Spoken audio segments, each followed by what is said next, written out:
natrium atau Na. Natrium adalah logam alkali yang sangat reaktif. Banyak ditemukan dalam bentuk garam mineral seperti halit atau garam dapur. Yang kedua ada magnesium atau Mg. Magnesium merupakan unsur logam yang banyak terdapat di kerak bumi dan air laut. Ketiga ada aluminium atau Al. Aluminium adalah logam yang melimpah di kerak bumi terutama dalam bentuk bauksit. Yang keempat ada silikon atau Si. Silikon adalah unsur kedua terbanyak di kerak bumi setelah oksigen. Umumnya ditemukan sebagai silika atau SiO2 dan silikat. Kelima ada fosfor atau P. Fosfor tidak ditemukan bebas di alam karena sangat reaktif. Banyak terdapat dalam bentuk fosfor batuan dan makhluk hidup. Keenam, sulfur atau S. Umumnya ditemukan sebagai mineral sulfida dan sulfat. Diperlukan pada makhluk hidup dan dipakai untuk pupuk, korek api, serta obat-obatan dan sebagainya. Kedua ada kegunaan. Nah, yang pertama itu ada natrium. Logam natrium digunakan untuk mereduksi lelehan KCl agar diperoleh logam kalium. Selain itu, logam natrium juga merupakan bahan baku pembuatan natrium karbida Na2C2. Yang kedua, magnesium. Logam magnesium digunakan untuk membuat panduan logam atau alloy lakur. Beberapa logam yang banyak digunakan untuk membuat lakur dengan magnesium adalah Al, Zn, dan Mn. Terus yang ketiga ada aluminium. Aluminium bersifat ringan sehingga banyak digunakan dalam industri pesawat terbang. Selain itu, aluminium digunakan sebagai katalis pada industri plastik dan mereaksi oksida-oksida logam seperti MnO2 dan CrO3. Aluminium berfungsi sebagai termit, yaitu campuran antara serbuk aluminium dengan oksida besi yang digunakan untuk mengelas baja.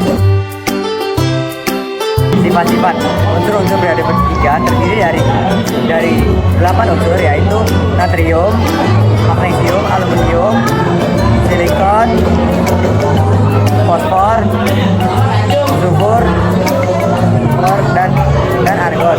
Sifat-sifat unsur ini berubah secara teratur dari kiri ke kanan. Berikut adalah rangkuman sifat-sifatnya.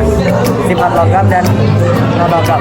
Sifat logam berkurang dari kiri ke kanan, disebabkan oleh elektronegatif yang semakin besar. PSCl dan Ar non-logam tidak dapat mengantarkan arus listrik. Sifat asam basa dari kiri ke kanan, kemampuan unsur menarik elektron semakin kuat, akibatnya sifat basa berkurang dan sifat asam bertambah. Proses pembuatan unsur periode ketiga, yang pertama ada natrium. Natrium merupakan unsur alkali dengan daya reduksi paling rendah, dengan sumber utamanya adalah halit, umumnya dalam bentuk NaCl. Pembuatan natrium dapat dilakukan dengan proses Downs, yaitu elektrolisis lelehan NaCl. Air asin yang mengandung NaCl diluapkan sampai kering, kemudian padatan yang berbentuk dihancurkan untuk kemudian dilelehkan. Sedangkan untuk mengurangi biaya pemanasan, NaCl titik lebur 801 derajat Celcius dicampur dengan 15 bagian CaCl2 untuk menurunkan suhu lebur hingga 580 derajat Celcius. Yang kedua ada magnesium. Magnesium dapat diperoleh melalui proses Downs. Magnesium direndamkan sebagai magnesium dihidroksida dengan menambahkan CaOH2 ke dalam air laut. Tambahkan asam klorida untuk mendapatkan kloridanya, yang kemudian diperoleh kristal magnesium klorida MgCl6H2O. Yang ketiga ada aluminium. Aluminium diperoleh dari elektrolisis bauksit yang dilarutkan dalam kriolit cair. Proses ini dikenal dengan proses Hall-Héroult. Pada proses ini, bauksit ditempatkan dalam tangki baja yang dilapisi karbon dan berfungsi sebagai katode.